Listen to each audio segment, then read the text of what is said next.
Welcome back to Unleashed.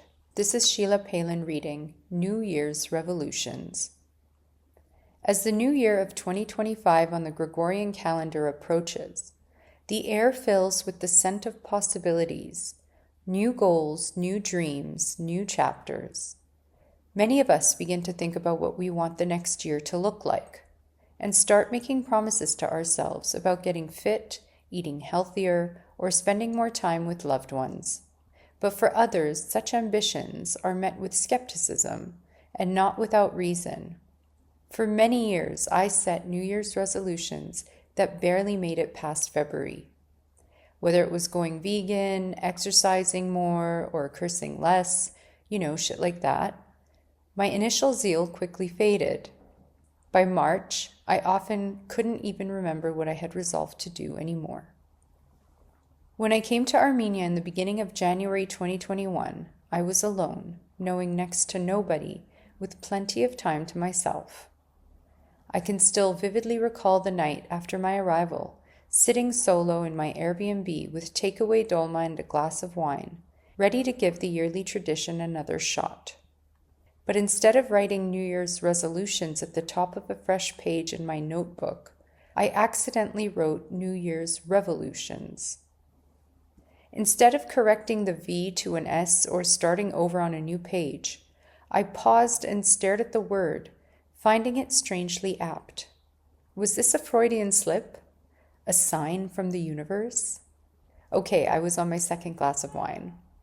But what if I approached my resolutions as revolutions? What would that mean in practical terms?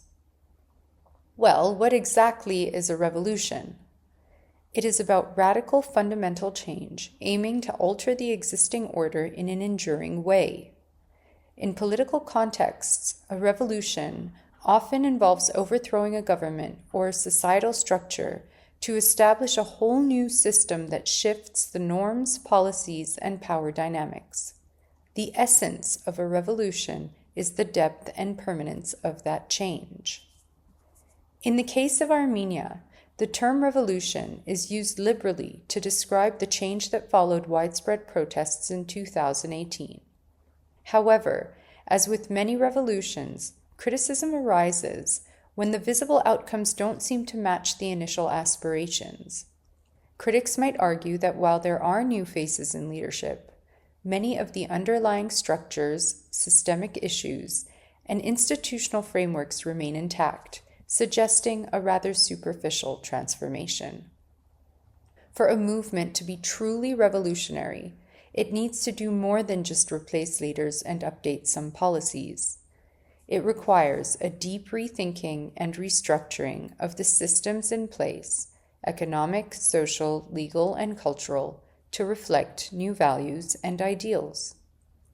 What would that mean on a personal level? In essence, it means not just aspiring to different behaviors, but fundamentally transforming our approach to certain aspects of our lives and ourselves. It's a profound, radical change, overthrowing our old ways of doing things and ushering in a new regime of habits and attitudes. But unlike the grand historical revolutions that might end with sudden overthrows or even beheadings of monarchies, the big changes in our own habits or behaviors typically start with small, almost imperceptible steps. Personal revolutions don't tend to succeed if they come with much fanfare. They build quietly through daily efforts and small decisions that, over time, accumulate into major metamorphoses. On this, James Clear's insights in Atomic Habits offer fantastic guidance on the power of small changes. He advocates that success doesn't hinge on one massive alteration, but on many tiny improvements over time. Instead of aiming for a sweeping revolution overnight, he suggests laying the groundwork with atomic, manageable adjustments that collectively lead to substantial results. His book was instrumental in shaping my new, revolutionary approach to meeting and surpassing my yearly goals. While pondering my accidental yet fortuitous typo that fateful night, glass of Otani in hand, and inspired by my new surroundings in a post-velvet yet still unsettled Armenia. I penned 10 goals for the year, treating each as a personal uprising, a declaration of war against the complacency that had taken over my life. And it finally started to work. That year marked the beginning of a true new year, new me. I resigned from my UN job, began writing and getting published, and converted my international human rights work into a sustainable model that now allows me to be based permanently in Armenia. I found my voice and my calling, and each year since has brought new and more fulfilling experiences than I could have ever imagined. Now, each year as the Earth completes its revolution around the sun, I set 10 new revolutions of my own, achieving most, if not all of them. I think about how to next revolt against those parts of myself that need to go, guillotining anything that no longer serves me or holds me back. I also consider what new elements I should adopt or introduce to grow, improve, and evolve.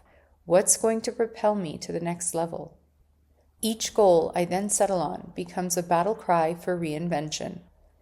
If you see your life as a play, consider each year as the next act, or perhaps, in the spirit of the French, the next republic.